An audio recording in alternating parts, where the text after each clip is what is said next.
Hey guys, welcome to a new video. So we're gonna do something a little bit different and I'm going to try vlogging again.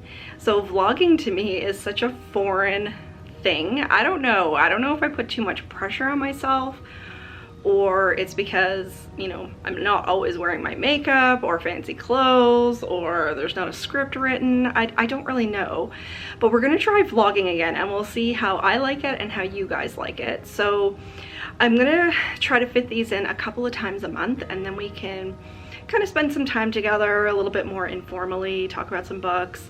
And I think this is where I'll fit in some clothing hauls and stuff like that so we can keep the rest of the videos on the channel mainly for books. I know I asked if you guys wanted to see a Killstar haul and some of you said yes, so I am going to include that in this video.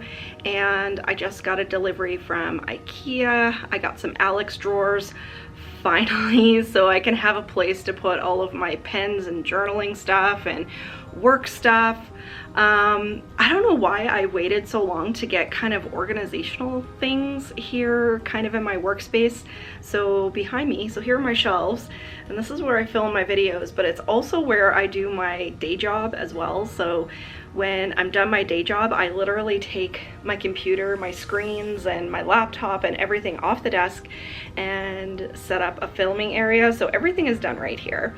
And for whatever reason, I just didn't get the organization stuff that I needed to kind of keep things nice and neat and tidy and everything has its place. So later on in the video, we'll put together those Alex drawers together, probably when I have a little bit more time.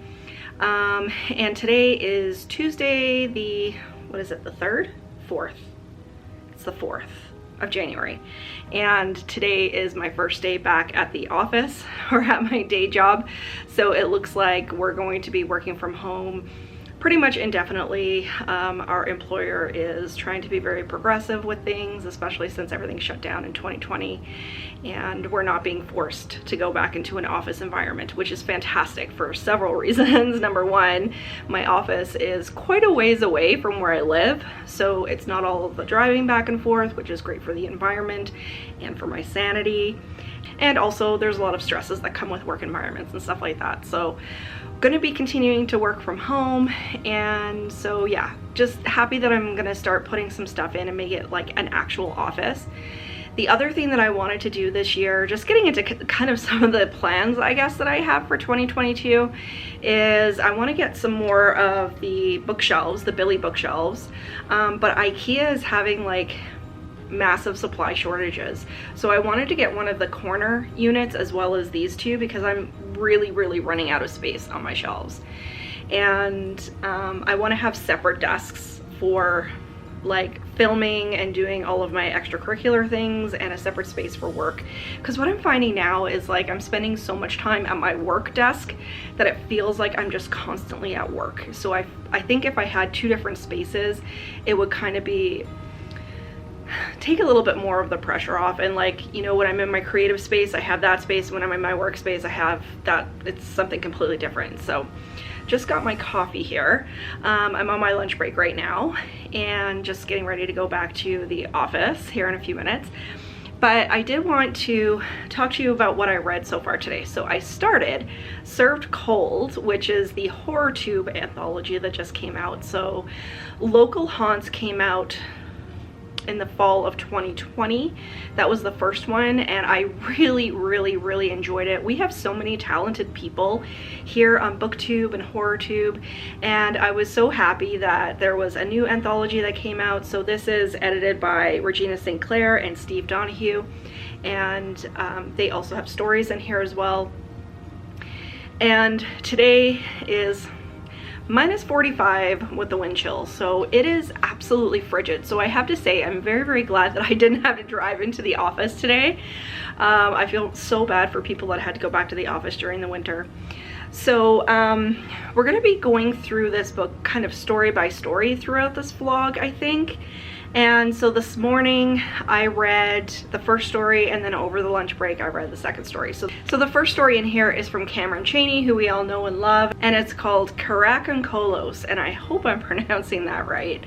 And I love that this is an Autumn Crow story that takes place in the winter. It actually takes place during the holiday season, because of course when we think about Autumn Crow, we think about Halloween and fall and autumn and trick-or-treating and all of the fun things. So it's really great to see a story in here that takes place in Autumn Crow Valley, but it's a different time of the year. And the story itself centers around a mother and a son and kind of a little gremlin type demon who's wreaking all kinds of havoc.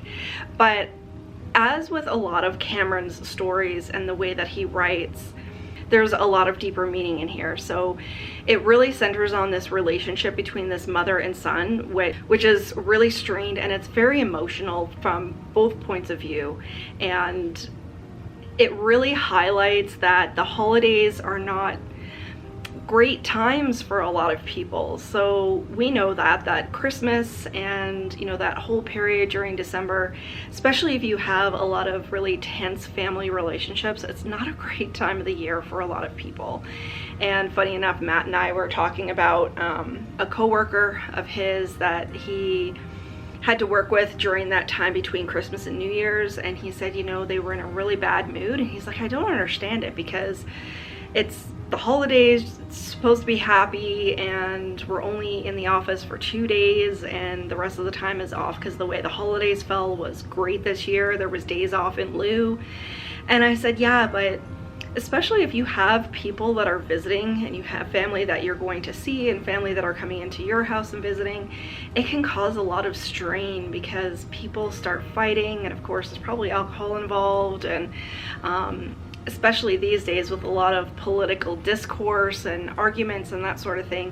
So a lot of that really is in this story. So I enjoyed that aspect of it. I always enjoy reading Cameron's writing because it always has that deeper meaning, and I love that it's Autumn Crow in the winter. But what really hooked me into this and what I absolutely loved was the first line in the first paragraph of this story. So if you've ever watched April over on Getting Hugga With It, she talks about 5-star first lines, and Cameron's story has a 5-star first line. So I'll just read it out to you. It says, if a heart could literally burn with rage, Angie's would have reversed the winter.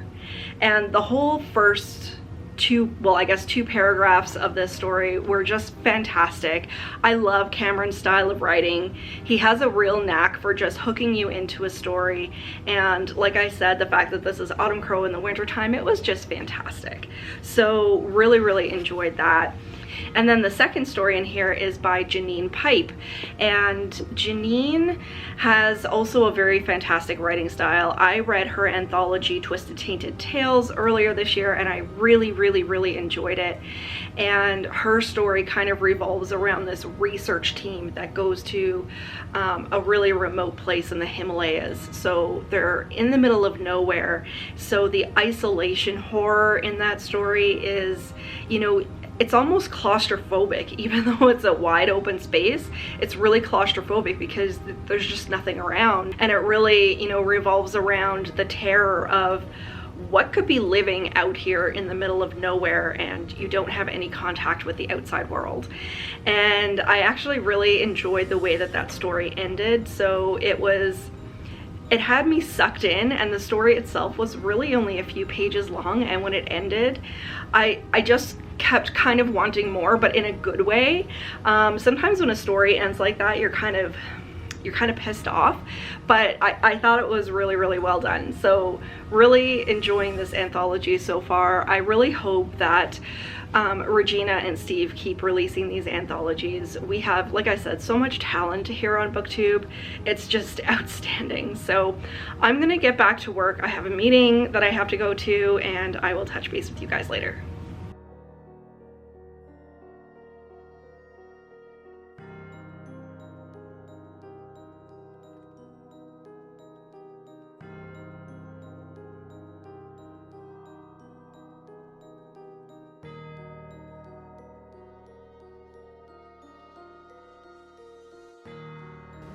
Hey guys, so as you probably saw, this is actually not the same day. This is actually the next day. So I think I said when I was filming yesterday that it was my first day back to work after being off for a couple of weeks. And honestly, by the end of the day, I was so tired. I was missing my afternoon nap that I had grown so accustomed to. And we literally just ate dinner, I got a bath, and we went to bed. So we were even in bed earlier than what we normally are. And we're typically in bed ridiculously early as it is. So I'm on lunch again the next day, so this is Wednesday, and I've got a very large cup of tea in my Sanderson Museum of Witchcraft mug, which I love. This is one that I picked up at Spirit Halloween this year. Well, I guess it's last year now, so it's just this past Halloween. And I did finish the next 2 stories in Served Cold. So I put a post on my Instagram about this as well, which you may have seen, but the next story in the series is called Red Albums by Cam Wolfe. And I wasn't expecting it, but this story just made me bawl my little heart out. It hit me right in the feels. It was so sad. And I mean, obviously that just attests to how brilliantly it was written. So you guys are definitely giving me the family relationship kind of feels in this story. So the other Cameron Chaney's story is about kind of like a mother-son relationship, and this one is about a father-son relationship. And it is just one of those stories that it kind of alludes to something that had happened in the past, but you're not sure what that thing is until later on in the story. So he just really takes his time sort of developing this father and son relationship, and you know, things that they have gone through together and all of that sort of thing. And then the horror really doesn't come until later on in the stories. So really fantastic with the way that it wrote the atmosphere and the build up to the whole story, and then the ending just completely destroyed me. So I wasn't expecting that, because of course this is a book of short horror stories, so I'm expected to probably be grossed out or scared or whatever, but this story just got me this morning. So before I went to work, I was already crying. So well done, Cam. That story was fantastic. And then the next story is called Magic in the Hat by Donnie Goodman. And Donnie released another collection, his personal collection of short stories, earlier this year. It's called Razor Blades in My Head. I haven't had the privilege to read it yet, but after reading this story by Donnie, I'm definitely going to want to pick that up this year. So this story kind of has glimmers and shadows of like a Frosty the Snowman kind of story. Not really, but you know, just kind of little tidbits in there. But the story really revolves around this group of delinquent teenage boys, and they really get their comeuppance in, you know, you have this group of boys they're really bored all the time, so they get into trouble and they start doing things that obviously they shouldn't be doing. Don't want to give too much away of the story, but they really get their comeuppance in doing these kind of delinquent things. So it was a very satisfying ending. I really enjoyed it, and especially because I just have no time for this teenage immaturity. It's a really good thing I'm not a parent, because I just wouldn't have any of it. So really enjoyed Donnie's story as well. Like I said, really excited and looking forward to reading his other book of short stories, Razor Blades in My Head. So the next story I've actually started. I'm not going to be able to finish it before I go back to work, but it's called Isolation by N.M. Brown. And this person is completely new to me. I don't follow them on YouTube, so I'll have to rectify it. There's a few people in here that they're completely new authors and completely new booktubers to me. And it's kind of interesting that even with as much time as I spend on booktube and as many people that I follow, that there's always more. There's always new people to follow, and we have such a diverse and really talented group of people on HorrorTube. So really looking forward to continuing on with this book of short stories. I think it's definitely on par with Local Haunts. So if you've read Local Haunts and you haven't gotten to this one yet, it's definitely on par. I'm really enjoying the stories in here. So after I read the next couple of stories, I will touch base with you guys later. Hey guys, so here we are at the end of the day on Wednesday. I gotta tell ya, it's only been 2 days back to work and I'm absolutely exhausted. So finished work, had a bath, we had some dinner, and I am watching Buffy. So Matt's downstairs making some tea and we're gonna watch another episode before bed, but it's gonna be another early night. But I did read 2 more stories in Served Cold. So the first one was Isolation by N.M. Brown, and I gotta tell ya, that was a fantastic story with claustrophobia, and I am actually claustrophobic, so I hate enclosed spaces, especially when it has to do with, I don't know if anybody else was like this, but was anybody else scared of like car washes and stuff when they were a kid? Whenever we would go through a car wash, it would just totally freak me out because the sound, like everything sounds different. It's completely muffled and it's just really enclosing. So that was a great story of isolation, and the ending was something that I totally didn't expect. So really bang up job on that one, and especially if you like the isolation kind of horror, just like the one by Janine. It's really good, but it's kind of isolation in a different way. So of course in Janine's story it's isolation kind of out in the open in the middle of nowhere, and this one very much has a closed in and claustrophobic feeling. And I thought it was really interesting that the good old ganja, marijuana, makes an appearance in that story, and it is completely legal here in Canada, and it's absolutely true that you can get weed anything these days. So they're talking about like marijuana popcorn and stuff like that, and it's true. Like I think I saw at one place they even had like ramen noodles that were infused with THC. Like it's totally crazy. So anyway, that plays a little bit into the story, but the biggest thing is just that closed-in feeling of claustrophobia, and I just kind of had my kind of air sort of cut off in my throat the whole time that I was reading it. So really good story there. And then next was Sweep in the Side Street by A.B. Frank. So Alex from the Bookish Report.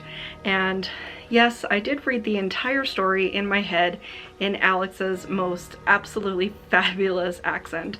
So I tell him frequently that he should be narrating audiobooks, and I would be more than happy to sit down and have Alex read me his stories. So it was totally what I thought it was going to be. Just Alex is very much into gas lamp horror, so it really did give me that sort of Victorian kind of feel, and a little bit of a ghost story wound in there.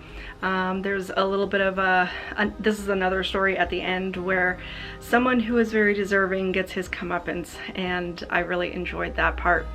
And it kind of revolves around this group of chimney sweeps, but the chimney sweeps are not like the ones from Mary Poppins where they're singing and dancing and diving into chalk paintings on the sidewalk. These are a group of young boys who are really hard up. They're orphans and they're starving and they're just trying to make a buck. So fantastic story from Alex. I was really looking forward to it because I knew it was going to have that sort of gothic Victorian ambiance, and it absolutely did. So I read it, like I said, in Alex's kind of wonderful accent was kind of in my head while I was reading it, and I was very much picturing it kind of, if you've ever seen the movie The Newsies, but that takes place in New York, and of course this I would assume would take place in the UK, but it was the same sort of thing, you know, just this group of boys who are dirty and they're orphans and they're just trying to make a buck. So I had kind of that same sort of feeling going on, and The Newsies is one of my favorite musicals. When it came out in the 90s, I watched that thing over and over, and I absolutely loved it. So fantastic story from Alex.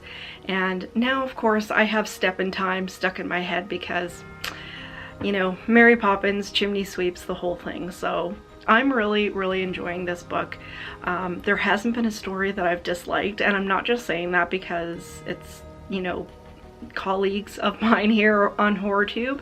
I'm really enjoying all of these stories, and even though every single story in here has kind of like that same theme of cold horror, which I love because there's just something sort of desolate and horrific in itself. That takes place in the winter and the cold and everything, and there's so much opportunity to have horror, and I love how each and every single story is something completely different, but of course it's all wound into that cold, wintry sort of wonderland. And when we think of winter, of course we think of Christmas and the holidays and sledding and hot chocolate and stuff like that. So it's really putting a twist on kind of that wonderful season sort of thing and just making it truly horrific. So really enjoying this. I will touch base with you guys in the morning. For now, I'm gonna go have a cup of tea. I'm gonna watch another episode of Buffy. Any Buffy fans out there, season 4 is what I'm watching right now, and it's the one with the initiative. And even though season 4 has some of my favorite episodes, just that whole thing with the initiative is probably like my least favorite out of all of the seasons. Just, you know, with the military and the whole bravado thing, and I'm not a huge Riley fan, but let me know down in the comments if you're a Buffy fan and what you think about season 4. But other than that, I hope you guys have a good night, and I'll see you in the next clip. Bye.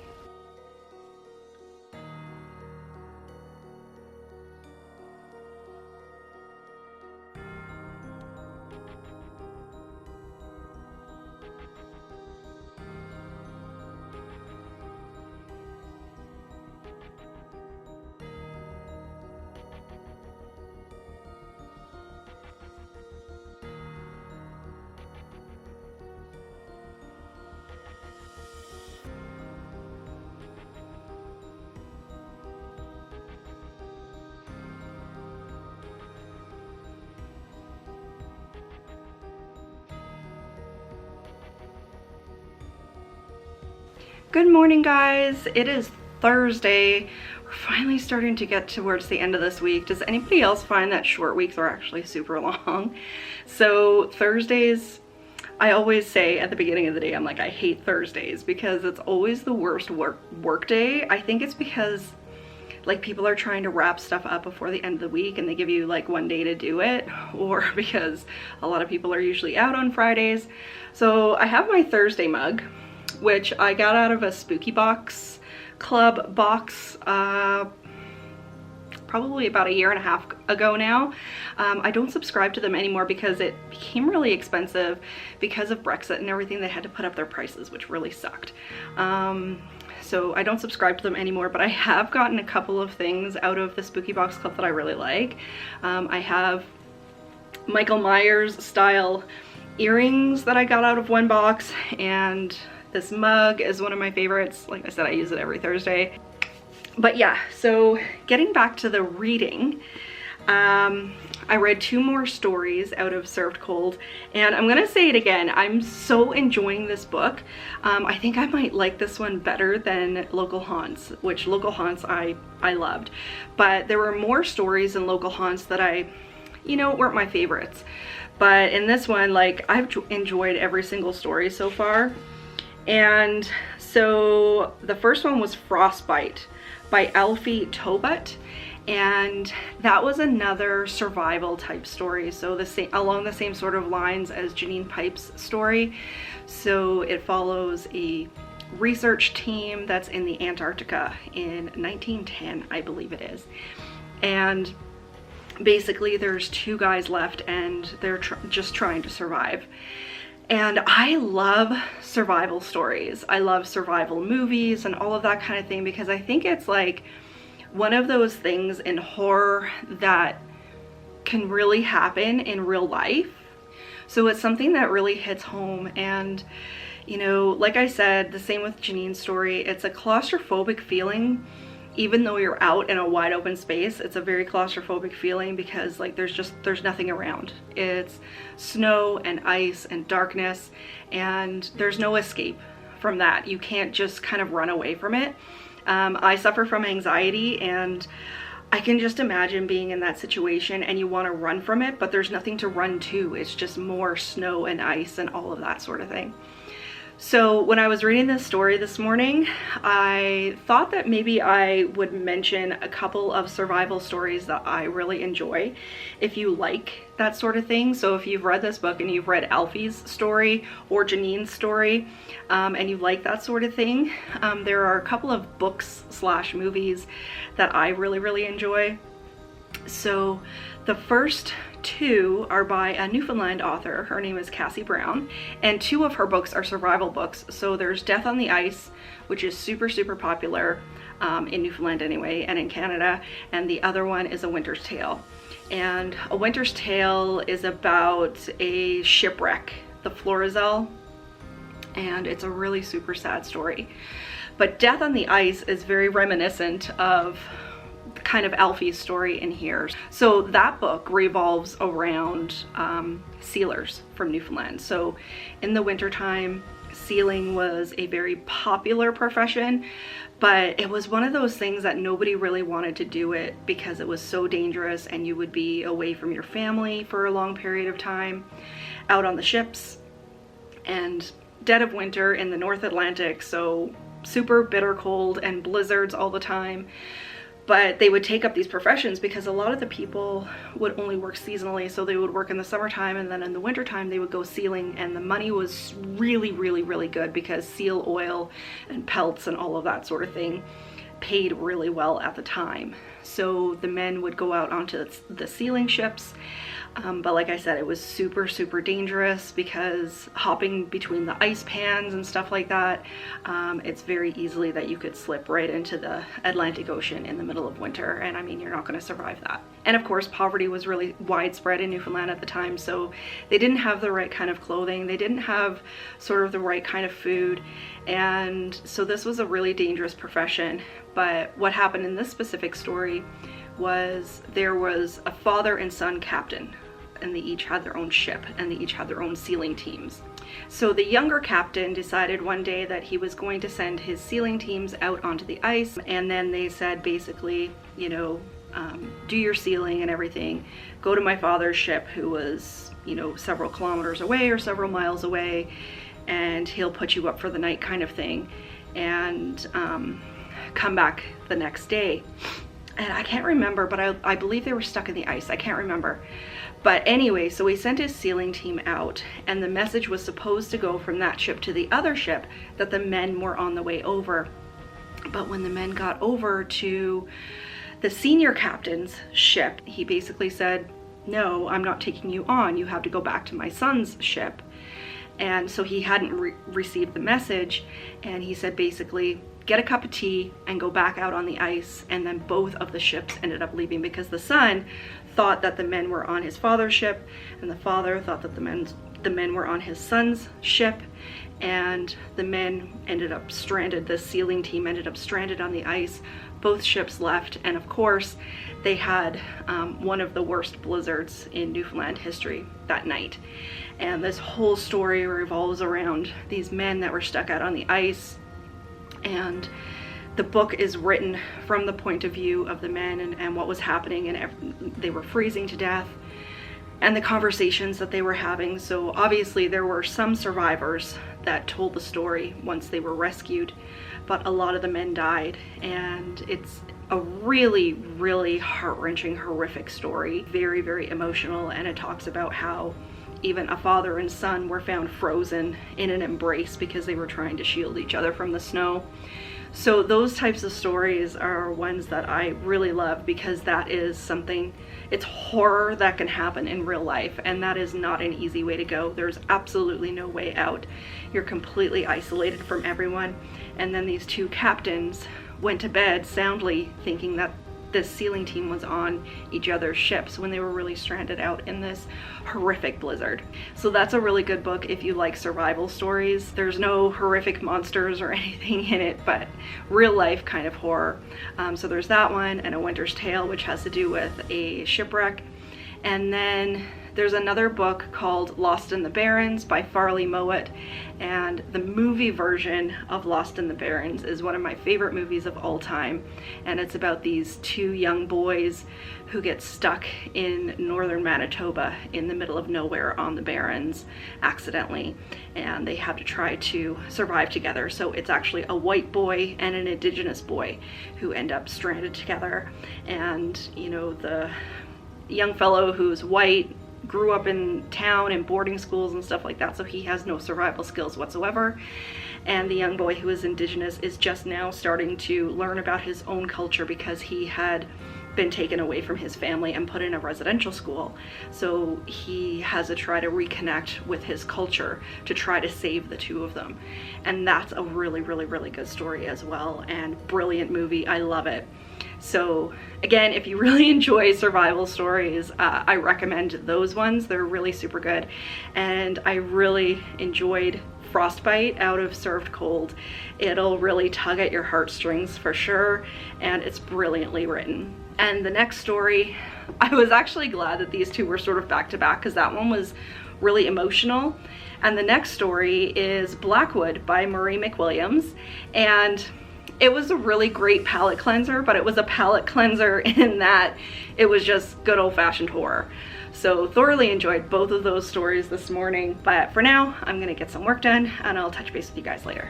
Hey guys, so it's been a couple of days since I spoke to you last. I think the last time I did a clip was on Thursday, and like I said, with it being the first week back to work, it's been kind of crazy, and I'm trying to catch up on work things, but also like I haven't been ahead of my schedule for YouTube and Instagram uploads and stuff like that. So it's been kind of a weird week, and I'm trying to catch up. So apologize that I haven't spoken to you for a couple of days, but you don't know that until right now. So for Served Cold, I didn't read hardly anything yesterday, but I did read a couple of the stories. So the next one up was Cold Crossing by Jacob Payton, and this one was kind of an interesting story because it had to do with a almost like a local legend of these three sisters, these three witches, and these boys paddle out to ask the sisters a question. So it's kind of a dangerous sort of game, because if the sisters like your question, you know, they can decide to answer you or whatever, but if they don't like you or they don't like the question, then they can make life very hard.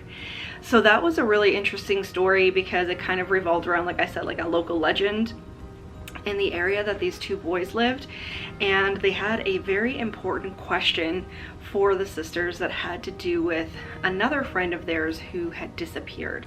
So this was a really interesting story. It wasn't really all that long, but I really enjoyed it. So that was kind of like I said, like a folklore kind of story. And then the next two, so the first one was The Cold Traps by Steve Donahue, and then the next one after that was This Grey Winter by Mihalis Georgioustathis, and I hope I'm pronouncing that right, I'm so sorry.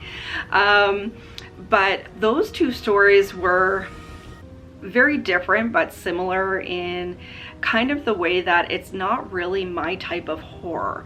So usually if I start reading a story and it goes like into a sci-fi kind of theme, or it's post-apocalyptic sort of futuristic type theme, like my brain kind of shifts a little bit and it puts me into a bit of a different headspace. Like it's not typically my type of horror, but as I was reading through those stories, I found myself, I was getting more and more interested. So both of them were very similar in that they had deeper meanings, and it's stuff that could happen to us and to Earth sort of in futuristic times, and it had a lot sort of wound in there with politics and war and our natural resources, those types of things. And so the first story has to do with this team who is actually on a foreign planet, and as they're drilling into these cold traps, it's the coldest place in the universe, so it kind of has that sort of claustrophobic feeling that some of the other stories did, because they're in this sort of dome or in this sort of enclosure from what I can picture, and you know, all of this stuff is happening. And when you have horrific things that are happening in spaces like that, like there's absolutely no escape, nobody can help you, and those sorts of futuristic things, like they think that they're going to be fantastic because it's all technological and they think it's fail-safe, but you know, things can always happen. So that story reminded me very much of the movie Sphere, which is one of my favorite movies actually from the 90s. I haven't watched it now for a couple of years, but I really do enjoy that movie. And then the next story, The Gray Winter, is that what it's called?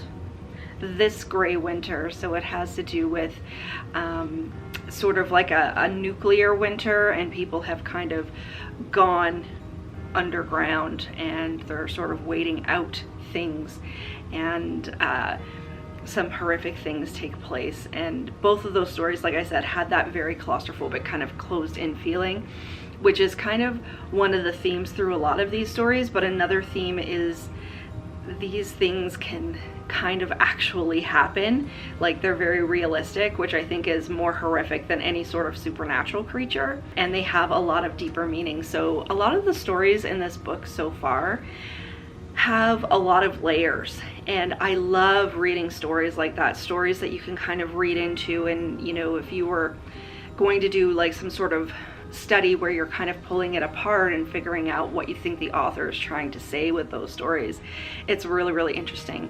So I've only read another 3 stories so far, so we still have quite a ways to go, but I want to get tons of reading done today because it is a Sunday.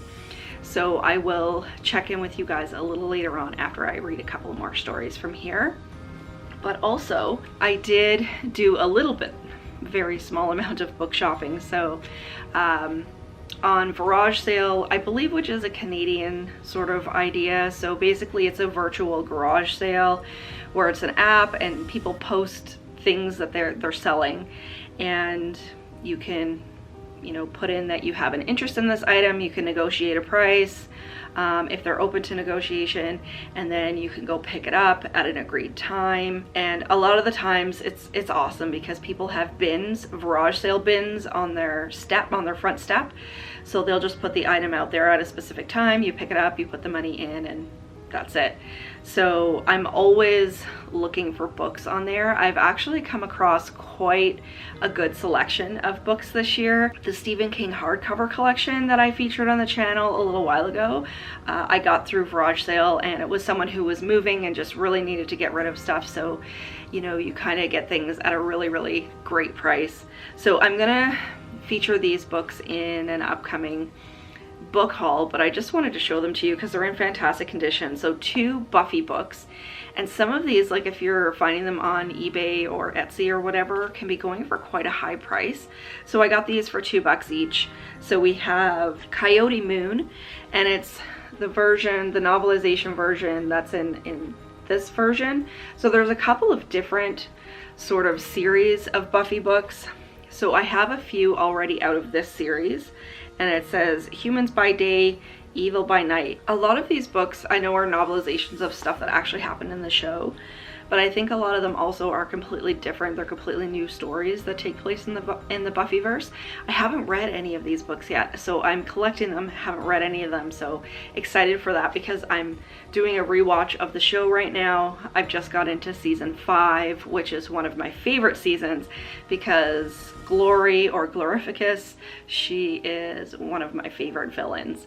So if you guys watch Buffy, let me know what your favorite season is or what your favorite villain is, and excited to be into some of my favorite episodes because season 4 had to do, like I said before, with the initiative, and it's just not my favorite. So this one is Coyote Moon, and then we have Carnival of Souls, but it's a different set of novelizations. So this one is by Nancy Holder, and this one, so funny enough, it doesn't seem to have the best printing on the front. It's very, very dark, but this is a first printing from January of 1998. So this one says, "A timeless evil puts down stakes in Sunnydale." And like I said, this one is by Nancy Holder. And again, it says an original novel based on the TV series created by Joss Whedon. So this one is also a first printing, but from 2006. So quite a bit newer. And it is quite a bit larger as well. So these ones are just tiny. This one's a little bit bigger. So excited to add to my Buffy collection, my Buffy novelizations. One of these days I'll get around to reading these. So the girl that had these posted on garage sale, she was also doing this really cool idea where she was doing mystery book giveaways. So she is doing this kind of around the time of Valentine's Day, so it's like blind date with a book, and she has all of her genres listed. So you get to pick one book for a set price, and you just choose your genre, and she has it in there, you know, you can't give them back. So it could be a dud, it could be something good. I have no idea what she's given me. So let's get into it. I've been waiting to open this ever since yesterday. Oh, so we have a Joe Hill heart-shaped box. So I've seen this book around quite a bit, but haven't read it, don't know much about it. I do have Nosferatu, but haven't read it. So let's see what this says. So it says on the back here, Joe Hill devises a singularly creepy modern-day ghost story. Hill knows how to construct a spooky scenario with a rich emotional underpinnings, both frightening and oddly tender. Heart-Shaped Box is a smoothly written story likely to be enjoyed by horror enthusiasts and mainstream readers alike. So it doesn't really give a whole lot of what this book is about, so I'll look it up on Goodreads as well and just see. And it says on the front here, New York Times, wild, mesmerizing, perversely witty, a Valentine from hell. So this is truly a Valentine's Day themed, you know, blind date with a book. So happy to have this one for the collection, and I'm sure I'll pick it up at some point. Let me know down below if you have read this book. So happy with that, happy I didn't get a dud, and I'll stick this in with the collection.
Hey guys, so it is Tuesday morning here again, so hopefully we'll be able to wrap up Served Cold today. And you know, I think I went back and started editing this vlog, and I think it's okay for kind of my first time around in a little while, but I find that, like, obviously this is a reading vlog and we're talking about the book, but I wanted to put in a few other things as well, but I'm just not used to remembering to pick up the camera and film things as they're happening.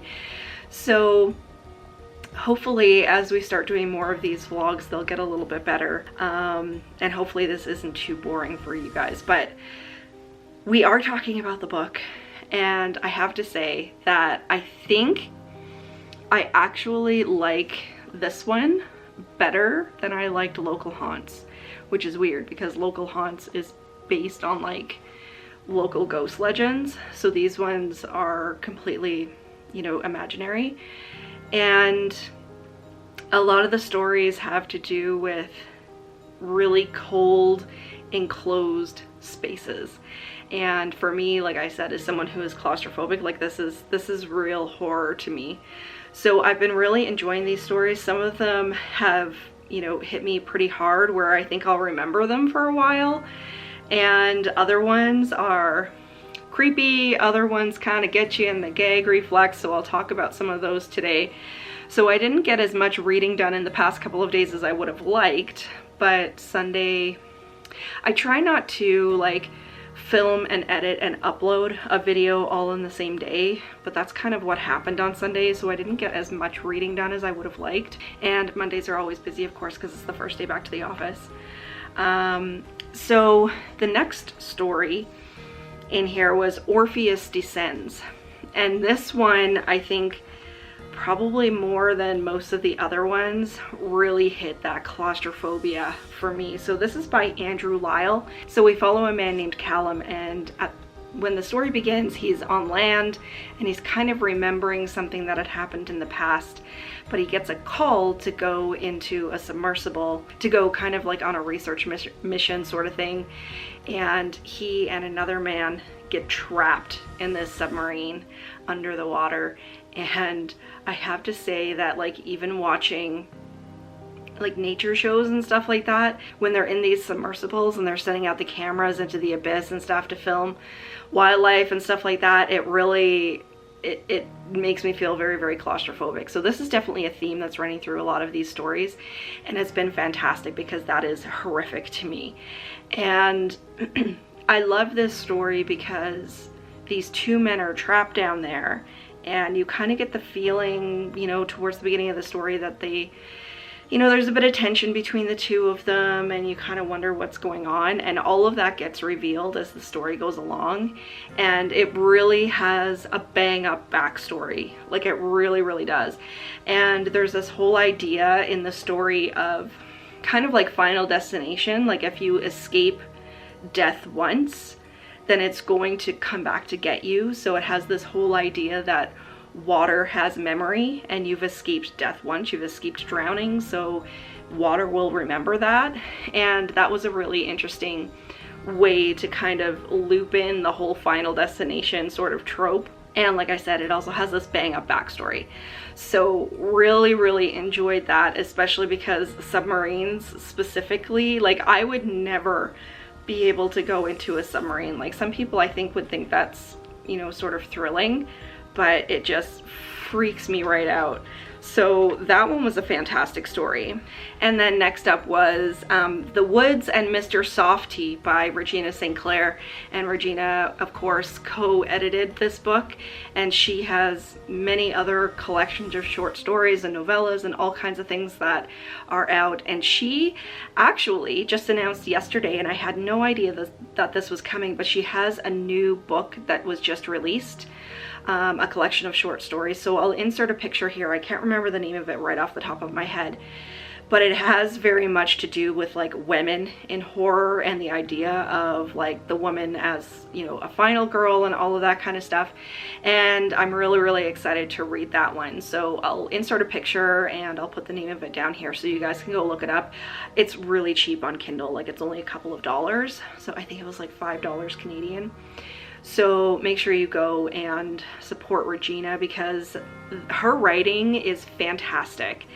And I really enjoyed her style of writing, but even more so than that, this story was fantastic. So the idea in this one is you have something that happened with a group of girls years and years ago. So that sort of trope, that something happened with this really close group of friends.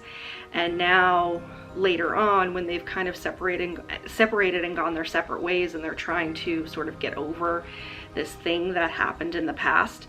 But some things are starting to creep to the surface. So this woman goes into her local Walmart, and one of the clerks ends up being one of these friends from bygone days, and she tries to kind of ignore the fact that she's seen her, but this girl does see her, so they strike up a conversation, and it comes into the conversation about what had happened years previous.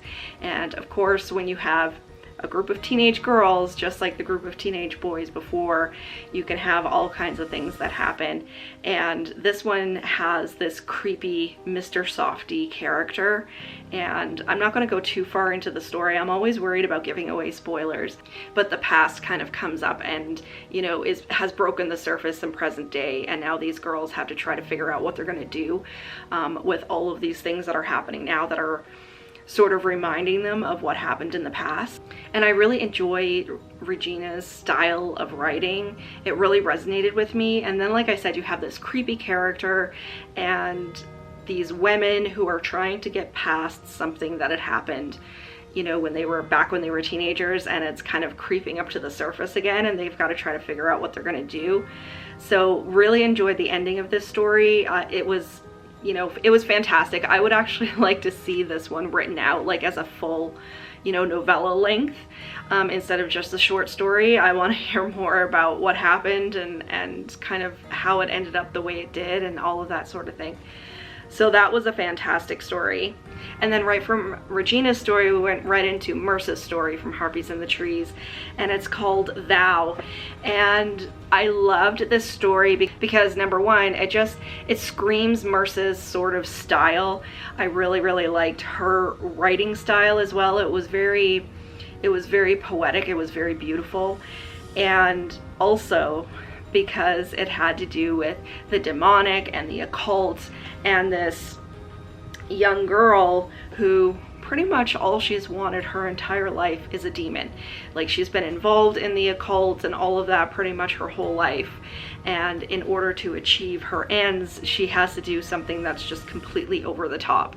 And I have to say that this is the story that just got me in the back of the throat. Like, it had heaps of body horror, and body horror typically isn't my thing, but the way it was written and the way it was wound into the story of the occult, I thought it was fantastic. So even though I was completely grossed out, this was fantastic because everybody knows my love with the occult and demonology and all of that sort of thing, and that's very much up Merce's alley as well. So this is the first kind of sampling of Merce's writing that I've read, and I really like Regina. I really like her style of writing. It really resonated with me. So excited to read more from Merce if she decides to put out any more short stories. It was fantastic. So the next one was Lake Alice by Michael Taylor, and this story follows a man named Glenn, and this is a really, really, really emotional story. And it was really creative the way that it was all kind of put together, and it has kind of like high levels of grief, but also what I would think would be like PTSD wound into this story. So Glenn is a professor, and he's kind of an introvert, and something has happened in his past that is just horrific.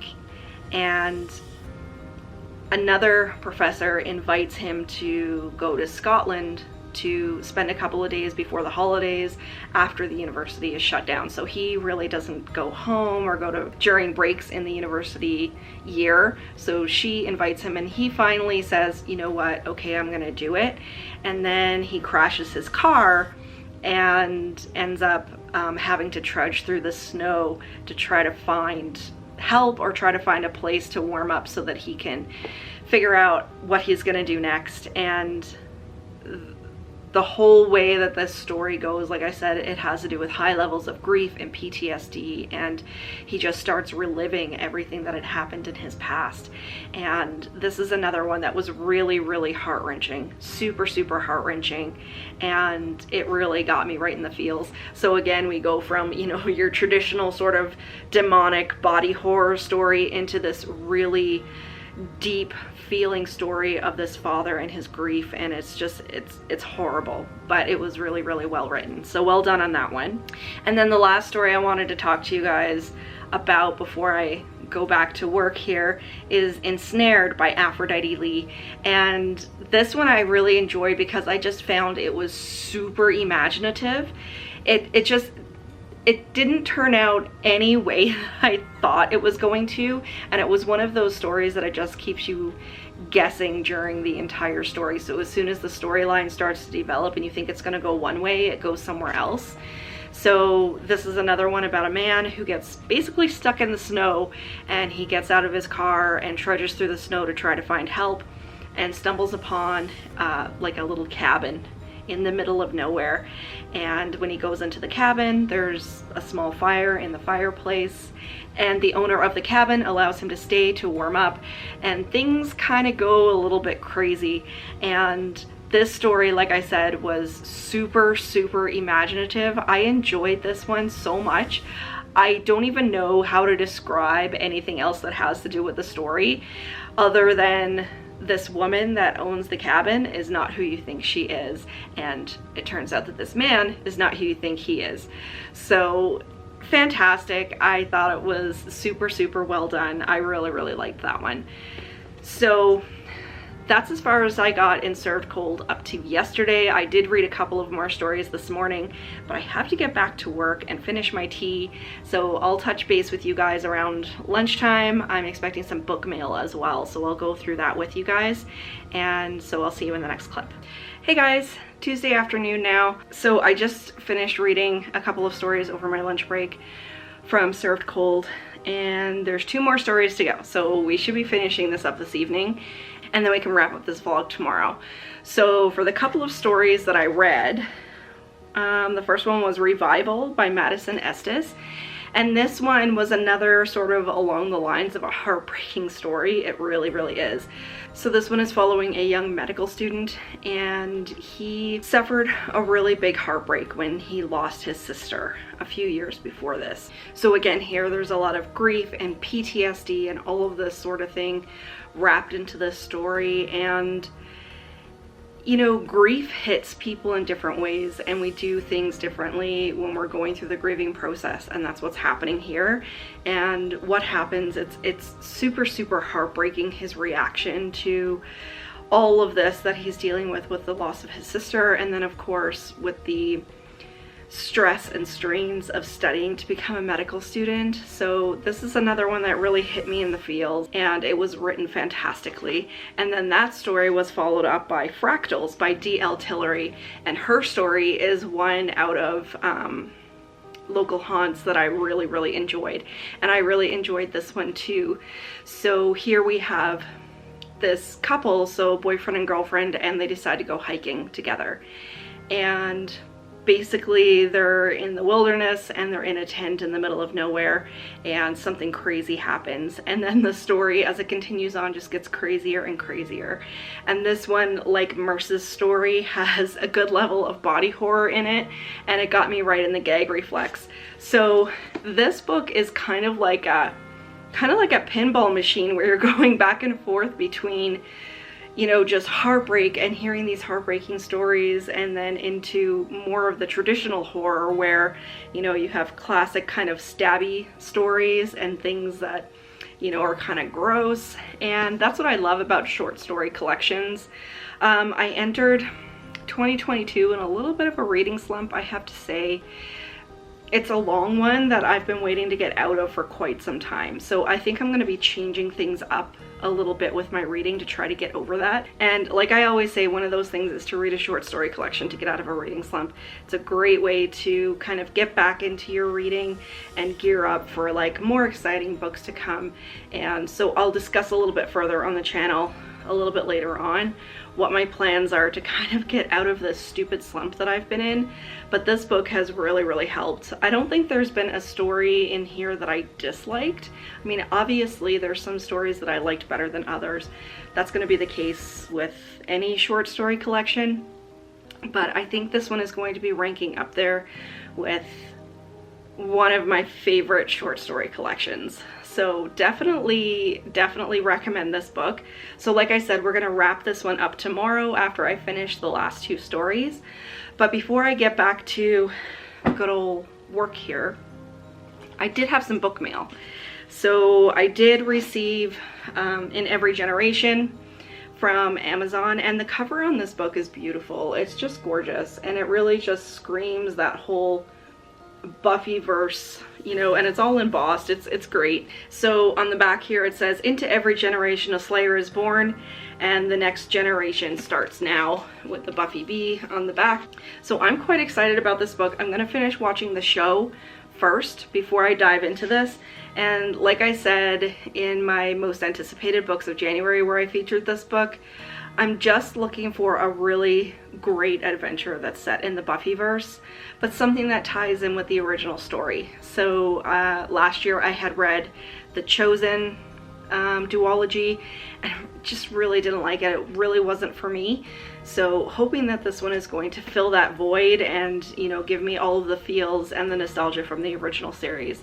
There's nothing that I've seen or read or discussed or whatever that has kind of really put me back into that whole world as much as the original series, and I think that's probably the same for most Buffy lovers, especially if you actually grew up with it and you grew up with the show. So hoping that that one's really gonna do it. So we'll be getting into that one maybe next month. I still have another 2.5 seasons to go with the show before I'm done. So that's that one. And then from Spooky Syllables, I got a package of books that I had ordered, and I always talk about this shop on the channel. One of the super chillers that I was missing from Fear Street is Broken Hearts. So we got that one, and it says Valentine's Day can be a killer. And Valentine's Day is coming up. I'm kind of tempted to read this during Valentine's Day, but I'm gonna try to read the Fear Street collection in its entirety from beginning to end. So I'm not sure when this book is from. Is this an earlier collection? I think this is a later one, 1993. So we'll get to that one eventually, but like I said, I do want to read them from beginning to end, so I'm trying to resist the urge to read them thematically, like during certain times of the year. And then this one from R.L. Stein's Superstitions. So this is the first time I've seen this book around, but I think this is the first time I'd actually seen it, and it was at a decent price. So it says, terrifying, moves along at a trip hammer speed. So don't know anything about it.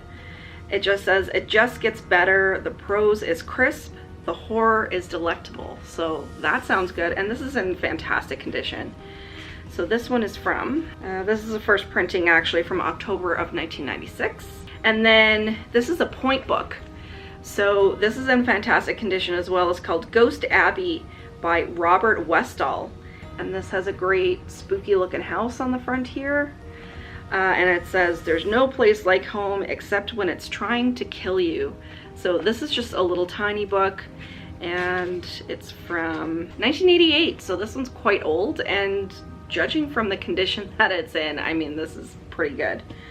And this one has a great cover. This is Nightmare by S.K. Epperson. And this is all embossed on the front here. So it has this fantastic spider web detail, and like I said, it's all embossed, and I love that on these vintage books. So it says, pray you wake up, intriguing and mesmerizing. And like I said, this is in fantastic condition. The spine's not even cracked. It doesn't even look like it's ever been read. So this one is from September of 1993. And then the last one I got is Brainchild by Stephen R. George. And it says, a nightmare come true. So it has this freaky cover art of this spooky looking kid, and it says, not what the doctor ordered. So I'm wondering if this borders on sci-fi kind of, but like I said, I just wanted to show those to you guys. I will be going over them in a book haul that's probably going to be in the next video. So, but really excited to have these, especially since they're in such amazing condition. So we will wrap up this vlog of Served Cold tomorrow. So I'll see you guys then. Hey friends, here we are at the end of the vlog, finally. I am editing kind of as I'm going along, and I'm realizing that this vlog is entirely too long.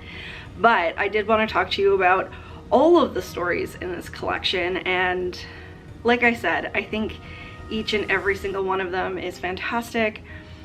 I was surprised at the amount of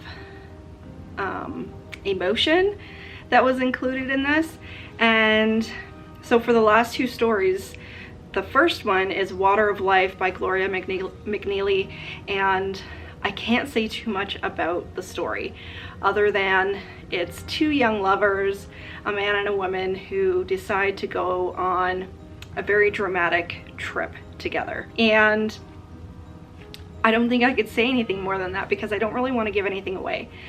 But it's another one that's super emotional. It was really, really emotional, and just the level of passion between two people to make them do something like this. So really loved it. What I liked about this one, and the same with the next one, is that it has some folklore and a local ghost legend that's sort of wound into the story. And I love when there's sort of pieces of lore that are kind of put into another take or another fictional story that they can get it into, and that is very much the case with the last story in here, which is called Black Solstice by Dane Cobain. And I don't even know really what to say about this story, because I think out of the entire book, this one was the most entertaining in that I laughed, it was suspenseful, it was imaginative, there was a lot of creativity. So this one is about the winter solstice and kind of like a demonic Santa Claus, but it also has a lot of lore and a lot of legends sort of wound into this. So we have demons and witches and vampires and all kinds of things. But as you're going along, he has these creative sort of songs or tunes put in here. So it says, I'm Dreaming of a Black Solstice by Bling Crowley. There's another one in here called Simply Havin' a Terrible Solstice Time by Paul McShaken the Hartney. So I have to say that this story was a bang up ending to this anthology. I don't want to say anything more about it other than it's got a demon Santa Claus, and it's got some funny parts, it's got some songs in there, some tunes, and so it was a great way to end off this little collection of stories. So like I said, this vlog is entirely too long. I've jabbed my jaws for over an hour, but I really enjoyed this anthology. I think this has definitely brought me out of that reading slump that I was in, and I'm looking forward to getting into some more books during January and into next month. So really, really great anthology.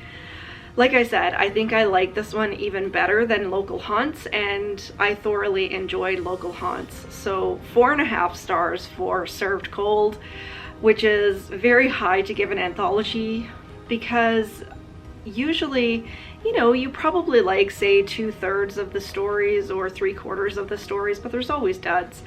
But for the most part, I enjoyed every single story in here, and I loved how we bounced back and forth between the different kinds of horror. So there was horror in here that was very emotional. There were a lot of emotional stories in here, and things that could be real life horrors, realistic horrors like PTSD and grief and losing someone you love and all of that sort of thing.